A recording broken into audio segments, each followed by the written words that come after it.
উনি সত্য নবী হলে তো প্রথম দিন উত্তর দিয়ে দিতে পারতো, পারে না কেন? এটা থেকে বোঝা যাচ্ছে তিনি আসলে মিথ্যাবাদী। 15 দিন রাসূল সাল্লাল্লাহু আলাইহি ওয়াসাল্লামের জন্য এত বিব্রতকর পরিস্থিতি আর ছিল না।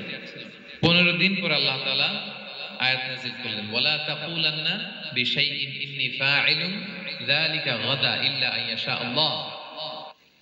অর্থাৎ হে নবী, ভবিষ্যতের কোনো কাজে যখন ওয়াদা দিবেন, কমিটমেন্ট করবেন, আপনি আইয়াশা আল্লাহ মানে ইনশাআল্লাহ বলা ছাড়া কখনো দিবেন না। রাসূল সাল্লাল্লাহু আলাইহি ওয়াসাল্লামকে শিক্ষা দেওয়ার মধ্যে দিয়ে বেসিক্যালি আল্লাহ তাআলা গোটা মুসলিম উম্মাহকে শিক্ষা দিলেন, আমাদেরকে শিক্ষা দিলেন, যাতে আমরা ভবিষ্যতের কাজে আগে ইনশাআল্লাহ বলি।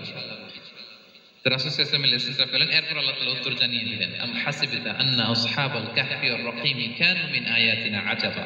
টানা 2 পৃষ্ঠা উত্তর দিলেন আসহাবুল কাহফ কারা। তাওরাত, জাবুর, ইনজিলে কোথাও এত বিস্তারিত উত্তর নাই আসহাবে কাহফের ব্যাপারে। আল্লাহ তাআলা আল কাহফ, সূরাতুল কাহফ নামে গুহাবাসীদের নামে একটা সূরা দিলেন, বিস্তারিত 2 পৃষ্ঠায় বর্ণনা করলেন তারা কারা। কুরাইশরা তো তাআজ্জুব বনে গেল, ঘটনা কি? মুহাম্মদের উত্তর কিভাবে জানলো? সে তো কারো কাছে পড়ে নাই, লেখে নাই, এই দেশের বাইরেও কোথাও যায় নাই। দ্বিতীয় প্রশ্ন ছিল যুলকারনাইনকে আল্লাহ আয়াত নাযিল করলেন, ওয়ায়াসআলুনাকা আন যিল কারনাইন কুল সাআতলু আলাইকুম মিনহু যিকরা। টানা আল্লাহ তাআলা প্রায় 1.5 পৃষ্ঠা, 1 পৃষ্ঠারও বেশি যুলকারনাইনের ঘটনা শোনালেন। আর রূহের কথা শোনালেন সূরা আল ইসরাতে, ওয়ায়াসআলুনাকা আনির রূহ কুলির রূহু মিন আমরি রাব্বি ওয়া মা উতীতুম মিনাল ইলমি ইল্লা কালিলা।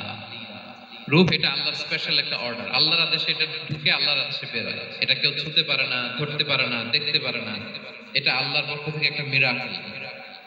3টা প্রশ্নের উত্তর যখন আল্লাহ তাআলা দিয়ে দিলেন, রাসূল সাল্লাল্লাহু আলাইহি ওয়াসাল্লাম তাদেরকে সাবলীল ভাষায় শুনিয়ে দিলেন। তারা অবাক হয়ে গেল। এইটা হচ্ছে সূরাতুল কাহফ নাজিল হওয়ার প্রেক্ষাপট। এরকম একটা সিচুয়েশনে নবুয়তির 5ম বছরে আল্লাহ তাআলা এই সূরাটা নাজিল করেছেন।